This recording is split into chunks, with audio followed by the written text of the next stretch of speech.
Hey,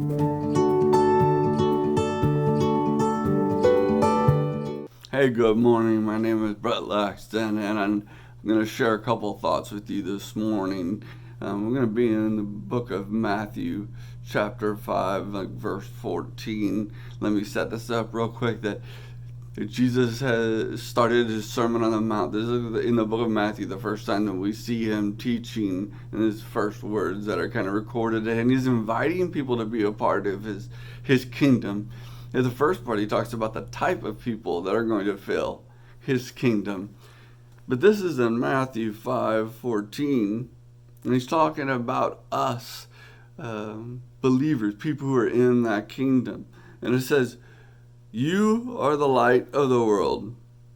A city that is set on a hill cannot be hidden.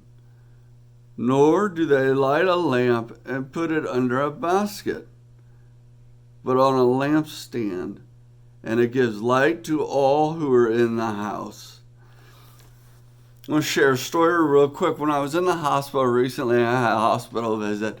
When I was there, I had a young nurse, Caitlin, that I met.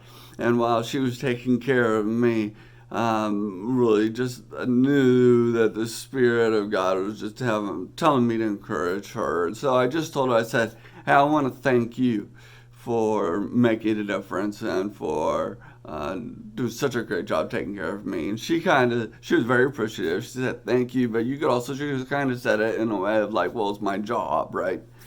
And so I paused and I said, no, seriously, you're doing such a fantastic job and you're making a difference."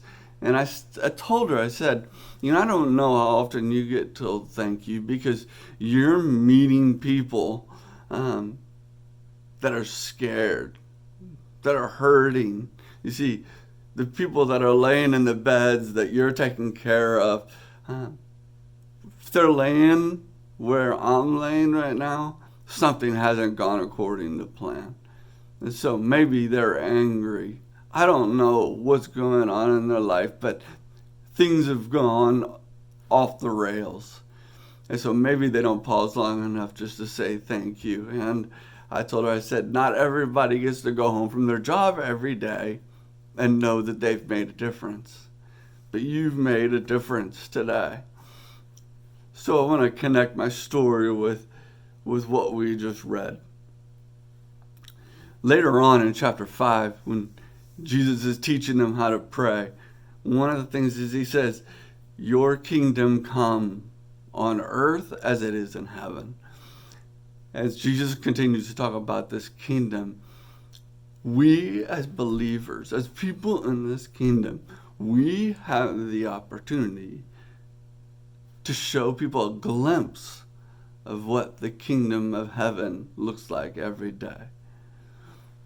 As we read in verse 14, that we have the opportunity to be a light, and that light is not to be hidden.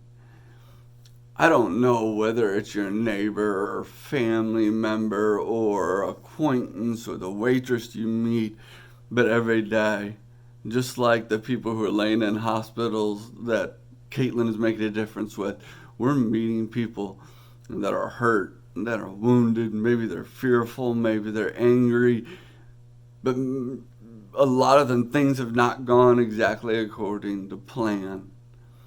And you and I will have the opportunity every day to give people a glimpse of what the kingdom of heaven looks like.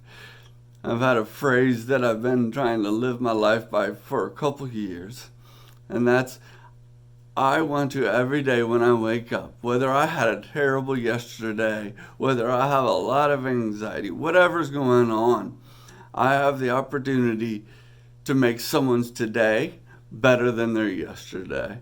So my challenge is to you is, who is it that you're encountering that you can make their today better than their yesterday? That you can show them a glimpse of what the kingdom of heaven looks like. And I know that we're in this place where we're all have to have a social separation apart, but maybe that's through a text message of someone you're encouraging, someone you've been thinking about.